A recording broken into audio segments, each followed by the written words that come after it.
সাম্প্রতিক সময়ের সবথেকে আলোচিত বিষয় যেটা হয়ে দাঁড়িয়েছে সেটা হচ্ছে গোলাম আজম পুত্র আমান আজমির এক কথা, এবং সেই কথা তিনি যেটা বলেছেন সেটা দেশের জন্য খুব একটা সুখকর কথা নয়। তিনি বাংলাদেশের জাতীয় সঙ্গীত পরিবর্তনের কথা বলেছেন, যে কারণেই গত সপ্তাহখানেক ধরে বাংলাদেশ যারা বেশিরভাগ মানুষই তো, আমি যদি বলি যে 95 ভাগেরও বেশি মানুষ বাংলাদেশের স্বাধীনতা মুক্তিযুদ্ধ এই ব্যাপারে খুবই সেন্সিটিভ এবং তার পক্ষে অবস্থান নেবেন অবলীলায়। কিছু মানুষ হয়তো বিপক্ষে অবস্থান নেবেন। মুক্তিযুদ্ধের 71-এর মুক্তিযুদ্ধের সময় চিহ্নিত যারা পাকিস্তানের পক্ষে বিভিন্ন কার্যক্রম করেছেন, রাজাকার হিসেবে পরিচিত, তারা কিংবা তাদের সমর্থকরা কিছু সংখ্যক মুষ্টিমেয় তারা হয়তো এই ব্যাপারে আমান আজমির পক্ষ অবলম্বন করতে পারেন। কিন্তু বেশিরভাগ মানুষ যেখানে জাতীয় সঙ্গীত পরিবর্তনের ব্যাপারে ফুঁসে উঠবেন, সেই ব্যাপারটা হয়তো আমান আজমি বুঝতে পারেননি কিংবা রিড করতে পারেননি। দর্শক, সেই ব্যাপারেই কথা বলবো। ব্যাপারটা কোথায় গেল, কতদূর পানি গড়ালো, থাকবেন পলিটিক্স টিভির নিয়মিত আমাদের আয়োজনে।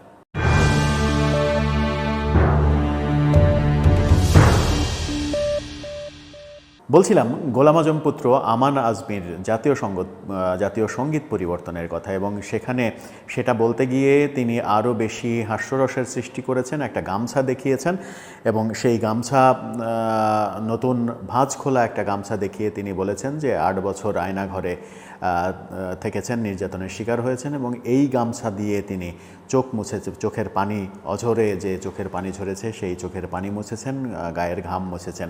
অথচ সেটা নিয়েই ট্রল হচ্ছে, এবং সেই গামছাটাকে অনেকে বলছেন নতুন ভাঁজখোলা গামছা।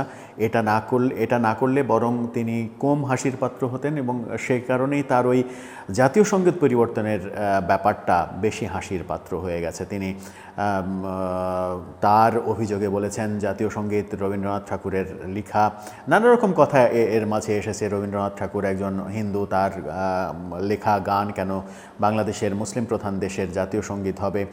রবীন্দ্রনাথ ওই গানটি লিখেছিলেন বঙ্গভঙ্গর সময়ে।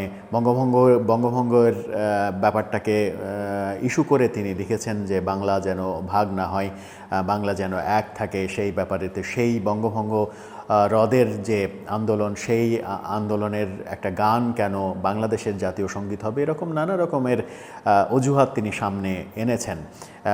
সারা বাংলাদেশে এর প্রতিবাদ হয়েছে। বাংলাদেশের প্রতিটি মানুষ, প্রত্যেকটা পর্যায়ের মানুষ এটার প্রতিবাদ জানিয়েছেন, এবং সারা বাংলাদেশে জাতীয় সঙ্গীত কর্মসূচিও আমরা লক্ষ্য করছি বিভিন্ন স্থানে, হাটে মাঠে ঘাটে, এবং ব্যক্তি পর্যায়ে শিল্পীরা জাতীয় সঙ্গীত সামাজিক যোগাযোগ মাধ্যমে শেয়ার দিচ্ছেন, কেউ গাইছেন নিজে, কেউ নতুন করে তৈরি করছেন। এটা নিয়ে গণমাধ্যম সরব হচ্ছে। এরই প্রেক্ষাপটে এসে আজ জামাতের পক্ষ থেকে একটা ঘোষণা দেওয়া হয়েছে, এবং জামাত আনুষ্ঠানিকভাবে আমান আজমিকে ডিজোন করেছেন। আমান আজমি তাদের কেউ না, তাদের দলের কেউ না, দলের সদস্য না, এই ব্যাপারে স্পষ্ট ঘোষণা দিয়েছেন জামাতের মহাসচিব, সেক্রেটারি জেনারেল গোলাম পরোয়ার। তিনি এই ঘোষণা দিয়ে বলেছেন আমান আজমির এই কথা তার ব্যক্তিগত কথা, এটার সঙ্গে জামাত ইসলামের কোনো সংযোগ নেই। জামাত ইসলাম এই কথাকে ওন করে না, এবং আমান আজমিকেও জামাত ইসলাম ওন করে না, কারণ আমান আজমি জামাতের সদস্য না। গোলাম আজম যেহেতু জামাতের আমির ছিলেন, সেহেতু গোলাম আজম পুত্রকে অনেকেই ভাবতে পারেন যে জামাতের পক্ষেই সেই কথাটা বলা হচ্ছে। সেই কারণে জামাত ইসলাম আনুষ্ঠানিকভাবে খুবই ভালো এবং প্রশংসার যে কাজটি করলেন আজকে, সেটার প্রশংসা না করে পারা যায় না। তাদের বোধোদয় হয়েছে, এবং জাতীয় সঙ্গীতে হাত দেওয়াটা যে বাংলাদেশের মানুষ ভালোভাবে নেবে না, সেটার তীর্যক সমালোচনা শুরু হয়েছে, এবং সমালোচনার আঙুলটা জামাত ইসলামের দিকেই যাচ্ছিল। অবশেষে জামাত থেকে স্পষ্ট করা হলো আমান আজমি তাদের কেউ না, আমান আজমির কথা তার ব্যক্তিগত কথা। এখন আমান আজমি কী করবেন, কি বলবেন? যেহেতু আমান আজমি গোলাম আজমের সন্তান, তিনি কথাটা বলেছেন, অনেকে ভেবেই নিয়েছিলেন যে এই কথাটা জামাতের কথা হিসেবে সামনে এসেছে। জামাতের 71-এর যে ভূমিকা, সেই ভূমিকা থেকেও বর্তমান জামাত বের হয়ে আসার চেষ্টা করছে, এবং সেই চেষ্টার একটা বড় মাইল ফলক বোধহয় রচিত হলো আমান আজমির কথাটাকে ডিজোন করা।